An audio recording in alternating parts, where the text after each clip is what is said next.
Hello guys, welcome to logical study YouTube channel. तो चलिए आज हम मैथ ओलंपियाड प्रॉब्लम पढ़ने वाले हैं। क्वेश्चन दिया हुआ है गाइस 64 की power under root x plus 1 equal 8।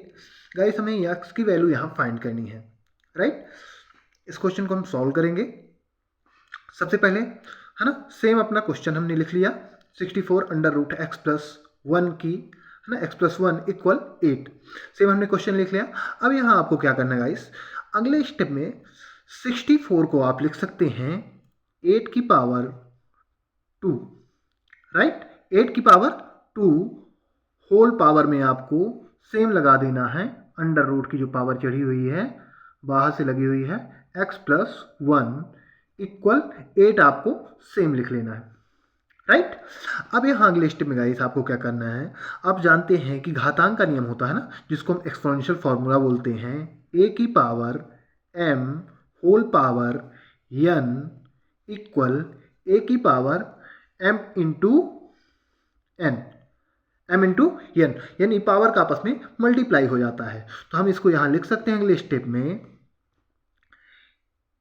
8 की power 2 into under root x plus 1 equal to 8 आपको सेम लिख लेना है। ये लिख सकते हैं ना, पावर का आपस में मल्टीप्लाई हो गया। अब यहाँ आप जानते हैं कि बेस यहाँ दोनों साइडों में इक्वल हो रहे हैं। जब दोनों साइडों के बेस इक्वल हों तो उनकी एक्सपोनेंशियल वैल्यू यानी पावर आपस में इक्वल हो जाती है। तो 8 की पावर यहाँ कुछ भी नहीं तो 1 मानी जाएगी, है ना। 8 की घात कोई घात नहीं लगी हुई है तो यहाँ 1 मानी जाएगी, राइट। अब यहाँ हम क्या करेंगे गाइस कि जब बेस इक्वल है तो पावर भी इक्वल हो जाएंगी। तो अगले स्टेप में लिखेंगे 2 into under root x plus 1 equal 1, right. ये लिख लेंगे। अब यहाँ गाइस हमें x की वैल्यू फाइंड करनी है, राइट। x की वैल्यू फाइंड करनी है। अब अंडर रूट लगा हो तो अंडर रूट को हटाने के लिए हम क्या करेंगे, बोथ साइड स्क्वायर लेंगे, है ना। तो यहाँ हम लिखेंगे अगले स्टेप में स्क्वायरिंग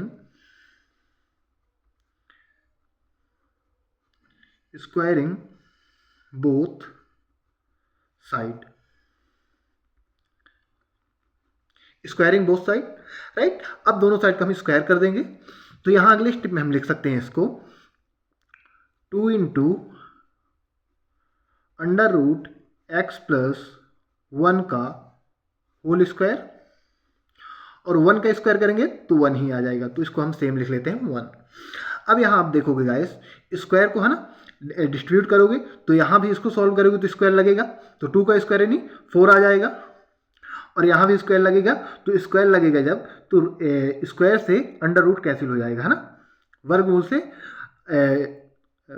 से वर्ग कैंसिल हो जाता है ना, वर्ग से वर्गमूल कैंसिल हो जाता है, तो ये आपस में कैंसिल हो जाएंगे। तो अगले स्टेप में 4, 2 का वर्ग 4, और यहाँ भी लगेगा अलग से ना स्क्वायर, तो यहाँ अंडर रूट से ये वर्ग कैंसिल हो जाएगा। तो इन टू अंदर की वैल्यू क्या है x प्लस 1, तो x प्लस 1 यहाँ बचेगा, राइट। ये वैल्यू बचेगी।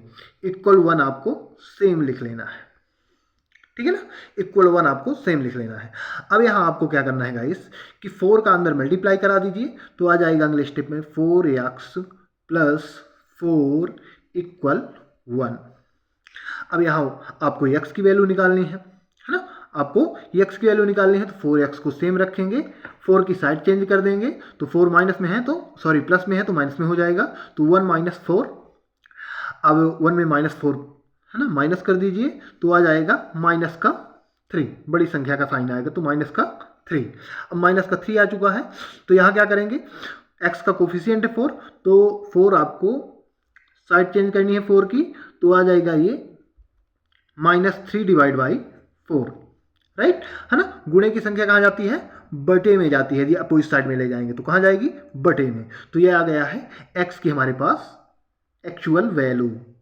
तो यहाँ x की वैल्यू क्या निकल के आ गई है, -3 डिवाइड बाई 4। क्या वैल्यू निकल के आ गई, -3 डिवाइड बाई 4। यहाँ हमने ये क्वेश्चन अपना सॉल्व किया, ठीक है ना। ये क्वेश्चन दिया हुआ है, तो x की वैल्यू क्या आ चुकी है ना, -3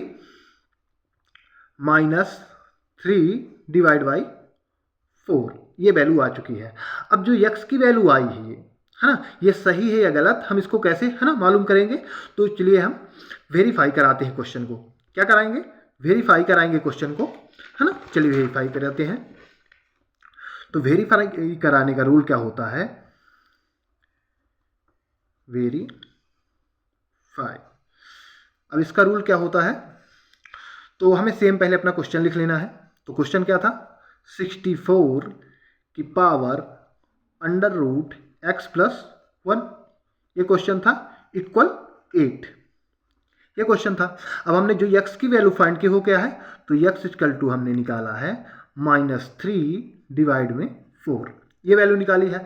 अब इसी वैल्यू को, x की इस वैल्यू को हम x की जगह पुट करेंगे, और x की जब पुट करेंगे तो उसको सॉल्व करने पर LHS और RHS हमारे इक्वल होना चाहिए। यदि इक्वल होते हैं तो x की वैल्यू सही मानी जाएगी, और यदि नहीं होते तो गलत मानी जाती है। चलिए सॉल्व करते हैं, x की वैल्यू यहाँ पुट कराते हैं। तो 64 तो आपको सेम लिख लेना है, फिर अंडर रूट लगाना है। अब x की जगह क्या पुट करना है? -3 डिवाइड में 4 प्लस 1, राइट, इक्वल टू 8 आपको सेम लिख लेना है। अब यहां क्या करना है आपको?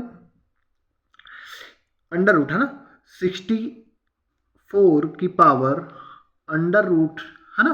अब इसको आपको सॉल्व करना है, और यहां लिखना है अंडर रूट की वैल्यू के, है ना, अंडर रूट के अंदर की वैल्यू सॉल्व करना है। तो यहां आप देखोगे कि है ना भिन्न का एडिशन है, भिन्न का एडिशन, एडिशन ऑफ फ्रैक्शन। तो यहां मल्टीप्लाई करके यहां प्लस माइनस है तो माइनस कर दोगे, प्लस माइनस माइनस ही होगा। तो यहां आ जाएगा अगले स्टेप में -3 प्लस 4 डिवाइड में 4, राइट, एलसीएम लेने पर ये आ जाएगा यहाँ 4 नीचे, ये वैल्यू प्राप्त हो गई।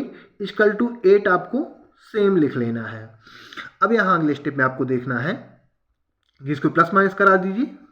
तो 64 -3 में +4, है ना, तो ये आ जाएगा क्या?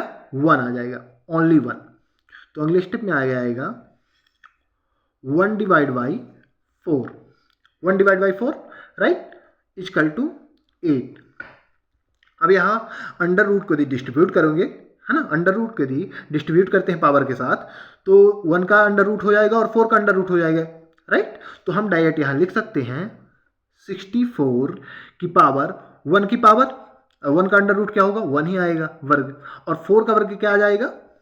2 आ जाएगा। तो यहाँ हम अगले स्टेप में लिख सकते हैं 1 divide by 2, right, 1 divide by 2 equal 8 आपको सेम लिख लेना है।